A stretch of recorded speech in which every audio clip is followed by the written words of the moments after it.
Hey, welcome to Let's Eat with Russ. I'm going to make another pizza here today. This time I'm going to do a meat lovers pizza.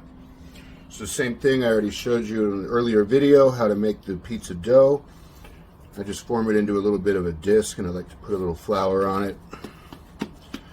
I'm not fancy enough to flip it up in the air and everything, so I just use a rolling pin. It seems to work fine.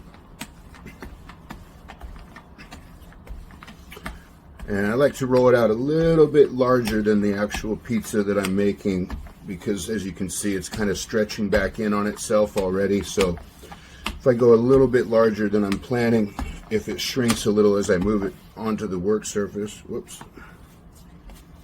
then it'll still be the size that I'm actually shooting for.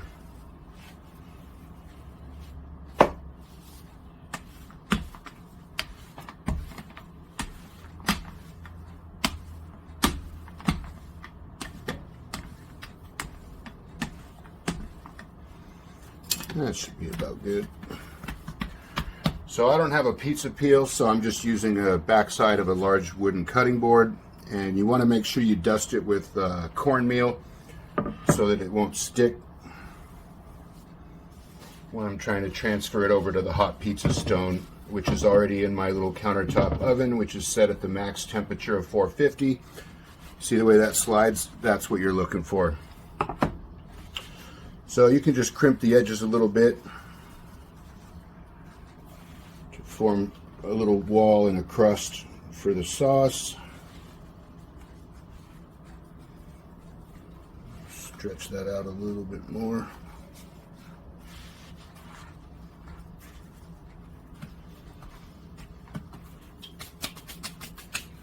And it's always important to do a layer of olive oil first.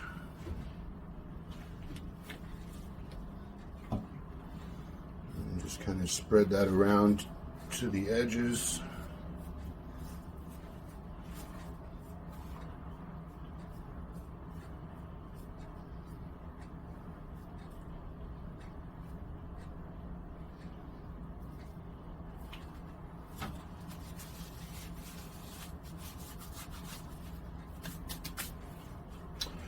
And then from there we can pour our tomato sauce.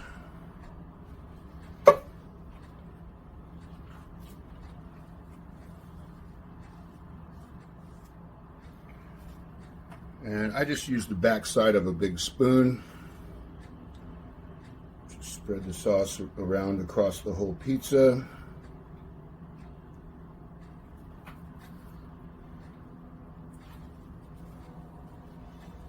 And it might need a smidge more.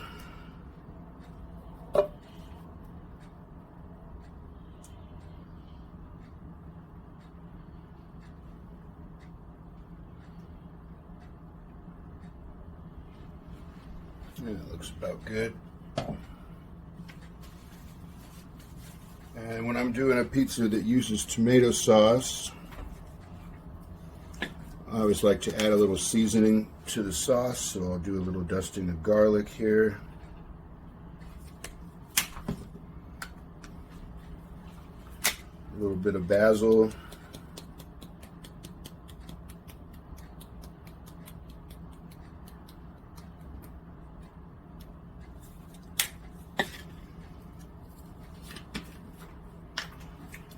And a little bit of oregano.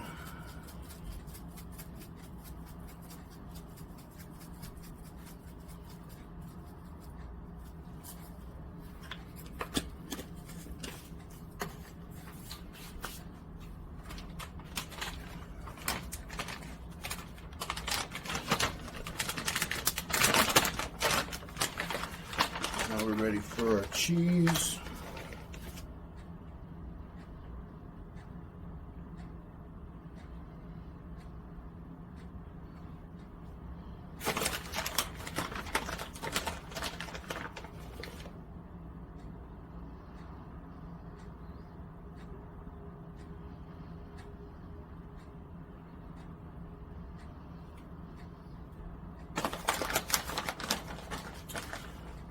And if your oven will go hotter than 450, I recommend going a little higher on the temperature, 550 if your oven will get that hot. Mine won't, but the pizza stone that's heating in the oven helps a lot to compensate for the somewhat weaker oven. That looks about good.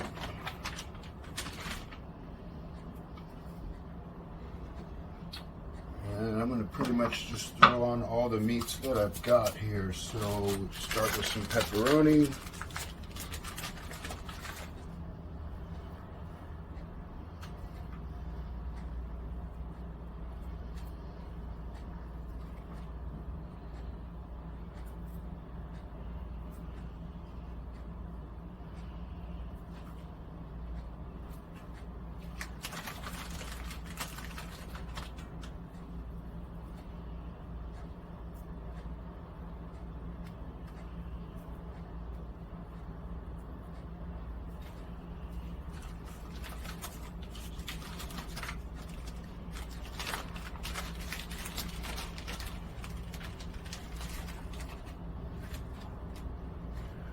Throw on some sausage.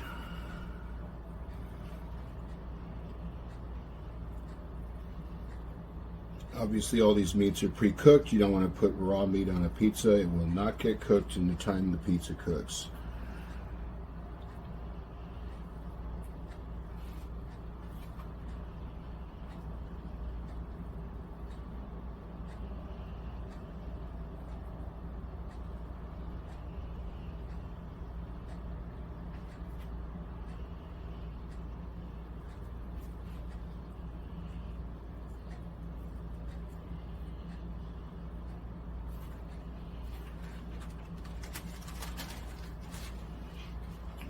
Got some Canadian bacon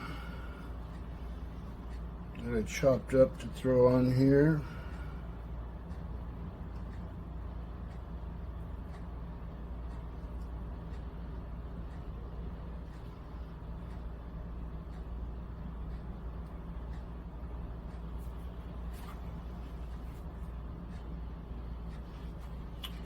And since I already made a prime rib pizza earlier, I still have some leftover prime rib.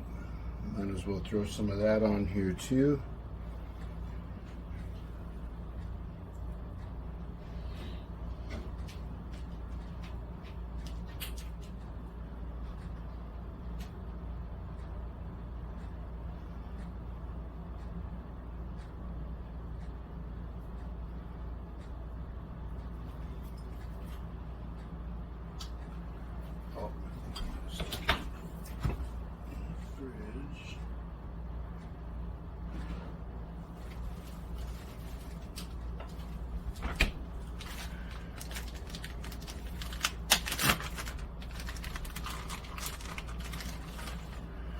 Might as well include all the animals. Throw some chicken on here too.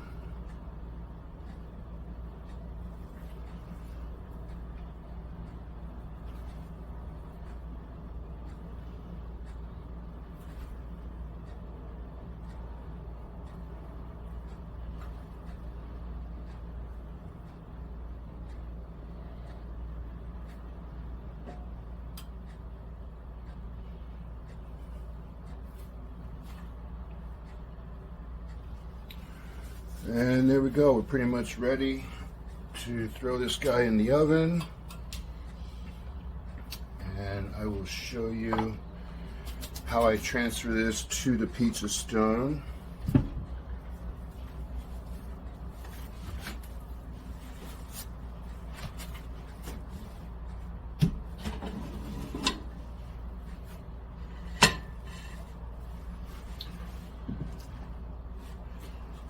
So again, while it'll shake freely like that, a piece of chicken doesn't want to stay on there. Just want to try to kind of shimmy it off. Oh, I need to fix that real quick with a spatula. If I had one handy. There we go.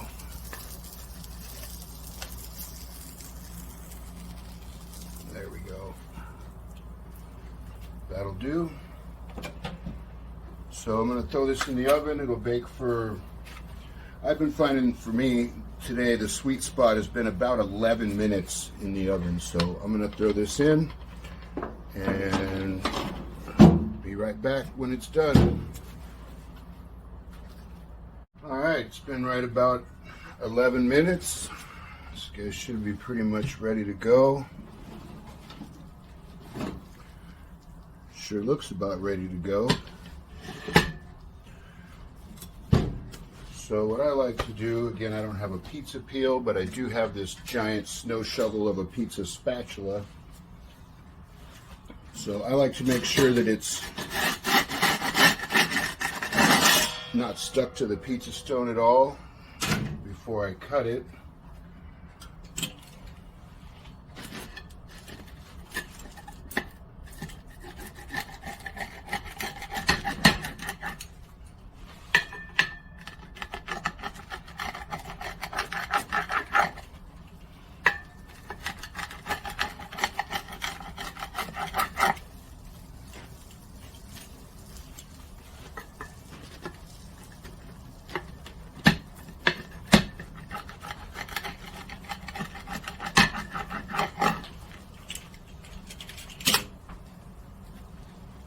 And you can put it on a cookie sheet, or you can even leave it on the stone to keep it hot.